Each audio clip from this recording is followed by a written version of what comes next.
Savoir utiliser le théorème des gendarmes. Ok. Que dit le théorème? Il énonce sous les conditions suivantes.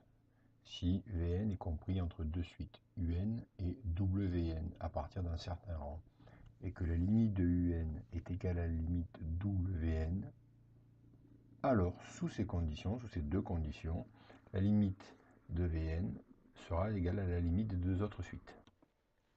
Il faut donc bien comprendre que l'application du théorème des gendarmes n'est possible que si la limite de la suite Un et de la suite Wn est finie. Sinon, on doit utiliser un théorème de majoration. On lit donc dans le théorème que la limite de Un et la limite de Wn est égale à L, ce qui peut se schématiser par les flèches Un tend vers L, Wn tend vers L, et donc on va avoir la suite qui est encadrée par Un et Wn, qui est égale à Vn, qui va elle aussi tendre vers L.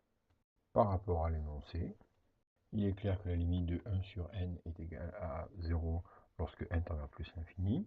C'est un théorème de cours. Donc la suite Un est comprise entre 0 et une suite qui tend vers 0. Donc d'après le théorème des gendarmes, on peut dire que la limite de la suite Un est égale à 0.